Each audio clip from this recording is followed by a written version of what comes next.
this movie very much has its own identity.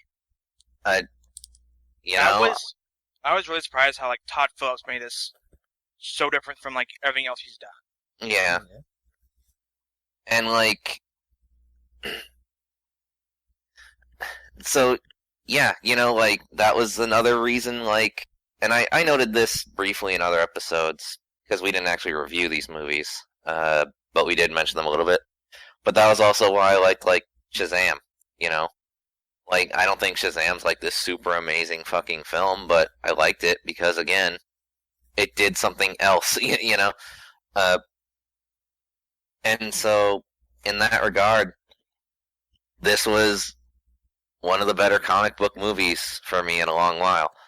Uh, I also, I also did really like, how do I put it? Mm, it's kind of crossing between both like and dislike, but hear me out. Okay. Okay. So I guess I'll just word it in the best way I know how.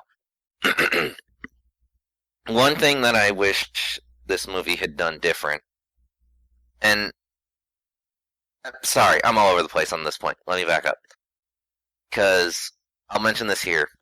Earlier today, I did look up some other reviews from both sides of the camp. Okay, just to see if there was anything I missed, right? Right. Just to see, like, is there something I'm missing here that is there like a legitimate reason why people are making such this huge ruckus over this movie, right? Whether positive or negative. And the answer is no. But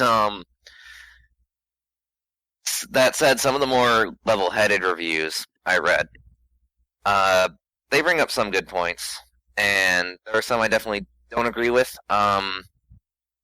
And here's one that stood out to me in all those. Now, two movies that this movie is compared to a lot, and it's understandable because they're easy comparisons, Right. are Taxi Driver and The King of Comedy. And if you haven't seen those movies, I haven't seen Taxi Driver, so I can't really speak for it, but The King of Comedy is a very good. I would recommend that. And yeah, the two movies are pretty damn similar. They are. I will say King of Comedy is better, and that is for one thing, okay? Mm-hmm.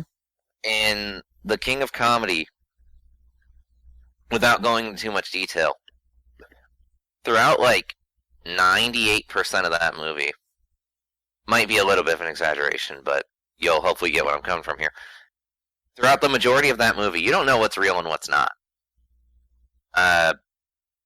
It's like the entire movie is left ambiguous as to what's a delusion, what's reality, and how things in the story are actually playing out. With Joker, I really liked how they seemed to be doing that with like the first half of the movie. Yeah, a little bit. Yeah, but then in the second half they start explaining things, and I'm like, don't do that, please. Like, that said, One go of the on. good things about like the Joker, Yeah. like is the mysterious like nature behind him. Like that's I like when like you don't know his name. Yeah, and them keeping things ambiguous, I felt was very in character because or very in spirit of things at least because Joker himself has said that he'll just make up an origin story if it'll get people to listen. Uh, and to the movie's credit, it doesn't explain everything because, and this is what I bring up because one review, the guy was like, "Oh, the first half it has this mystery, and the second half they just get rid of all of it." And watching it, no, they don't.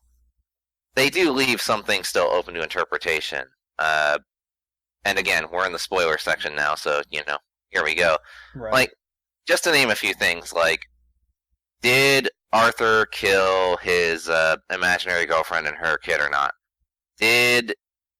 Was he actually an illegitimate son or was he adopted? Because there's like two different scenes that completely contradict each other on that front. Yeah.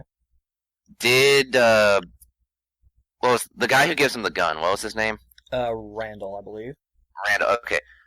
Was Randall actually looking out for him, or did he set him up like the entire time?